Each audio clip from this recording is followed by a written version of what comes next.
You should know the truth. And the more you know about him, a higher level of truth, and a higher level of truth, it's the truth that you know about him, about yourself, about your word. It's the truth that you know that makes you free. Mm-hmm. It's the truth that you know. And he said those that it makes you free, or it takes you, and it make means to form something by putting it, all of the parts together, or constructing or creating something. It's the truth, the higher level of God created in us, that creates a brand new us, that creates our world, that creates us in the image and after the, for real, in the image and after the likeness of God. He makes us free. He said, and he talks about the manufacturer, or the truth, or making us, the manufacturer. We go back to the manufacturer. He manufactured us. So we become his trademark as we open our mouth and begin to speak. We are his trademark. When they see us, they should see Christ. And we should be speaking what he speaks. We should be talking about one another and building each other up just like he would. Become his trademark. When people say, "Oh, I know her. She don't just manage all of them places with White Castles, but she is God's ambassador for them." Yeah. Oh, wait, they don't just do the how the hell stuff. They got God's stamp of approval. The trademark is upon them. I know them. They are people of integrity and of good character. They ain't saying nothing bad. They're just speaking what they say. They hear their Father speak. Mm-hmm. Let him brand you. Let him brand us. Watch what you say. Where he wants to take us, we want to be able to stay where he wants to take us. This is the last day. These are the last days. He wants to expand his kingdom. I ain't going to expand his kingdom, and he's truth, and he's going to expand it with a bunch of lies. We just talking. Upon this rock. What rock? Truth, not lies. He's building his church. Gates of hell. Now I have a chance. Are you building or tearing down? God bless you. Got a question? Yes, sir. At what point does stating the obvious become word curses?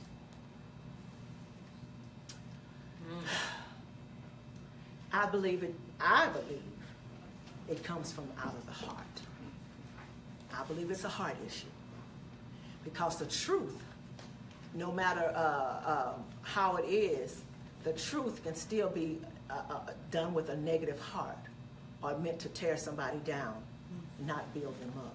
There can be corrective criticism, or there can be criticism that will hurt somebody, even though it may be truth.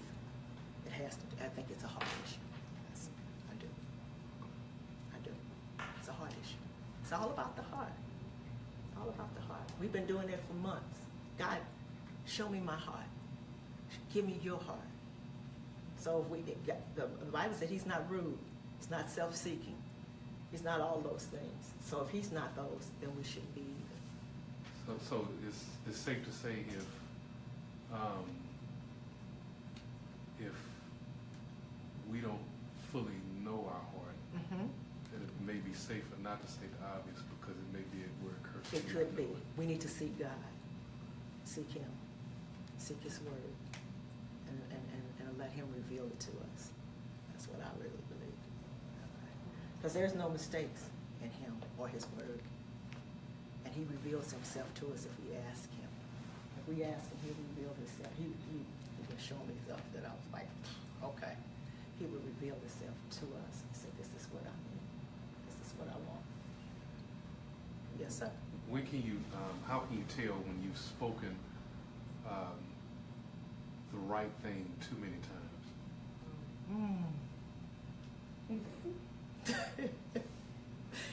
That's a real good one. What do you mean? Like, what's too many?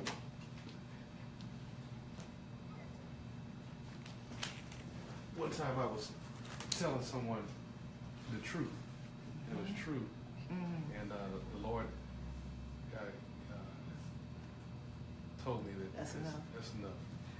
Because they're not hearing. They began to resist him. And so he started resisting me, so they would not resist him. Yeah. course, I believe it's just like you said, when the Lord tells you it's too many times, because I believe that their ears have not been opened and their hearts weren't pricked to hear or to receive what.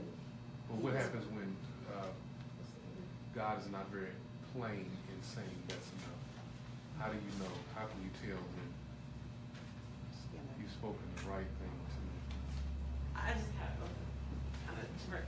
I wonder, like, my mind's going, like when, because I know I've like, you all know I say things too many times over and over again, and I think there seems to be a line I cross sometimes between sharing what I know for the benefit of each other or for the other person to know, and then I cross a line where I'm repeating myself over and over again because I want to make sure that I'm heard. So the transition goes from the intention of sharing for the mutual benefit to sharing because because I'm trying to make sure I'm heard. So it turns into a selfish intention versus a mutual benefit or the other party's benefit intention. Am I heard? Do you hear it? Have you gotten it? Did you understand me the right way? And that's not all of the situations, but I can say I have caught myself in that situation before where I reiterate and it's for me. It's because of my own issues and not because of them, and I want them to hear it the right way and I want them to receive it. I want them to respond a certain way. They haven't responded that way yet. So I keep saying it until I get the response I'm looking for. I've seen those things in my own speaking sometimes. I have too. But again, I do believe it has to do with us stopping when he tells us to and begin to pray for that person so that they can or they will be able to hear and to receive. I don't know how many times, it's too many times, except for when God says enough is enough. But I do believe that at that point we should pray for that person. So while I'm praying for that person to hear, I need to be praying for me to hear too. Yeah, I do. I think so. I really believe that. So that we can hear. We can hear. We can hear. Anything else? How do you tell the difference between edification and promoting irresponsibility? Like if someone is complaining and being negative, and you try to encourage, build them up, and knowing the difference between, okay, I need to build you up, or I need to correct you, because if I keep trying to build you up, you just still being negative, and I'm not being honest with you. It's almost like I'm promoting your negativity by not being honest. Okay, you can be honest with the person without condoning their sin or what they're doing incorrectly. What I usually do is search the Word and see what the Word has to say. And when I give them the Word doesn't need their support. Yeah. I give them the Word. Yeah. And I give them the truth in love. I do. Even if they're doing something, I'm trying to get them to see a different angle. Because there's some people, you can tell them, but they ain't gonna hear nothing but except for you open this up and show them. Some people, there are a few people that's the only way they're gonna get it, is if you show them. And then they will believe it. And then there's the opposite. So for some people, they're like, okay. Yeah, that's what I do.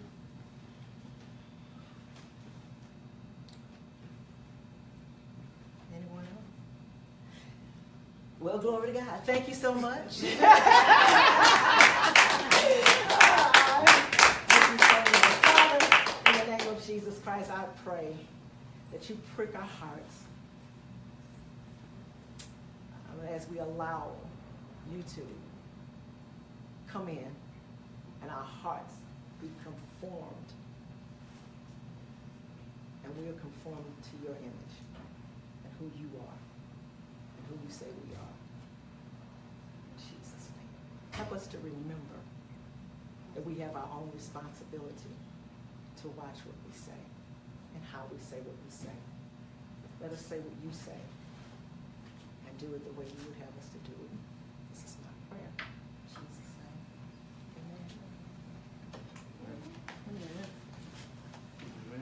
Amen. Amen. Amen. Nobody Anybody have any other questions from Tricia? I have questions, but I'll wait till we go off the air. You got questions? All right, we're going to give and go.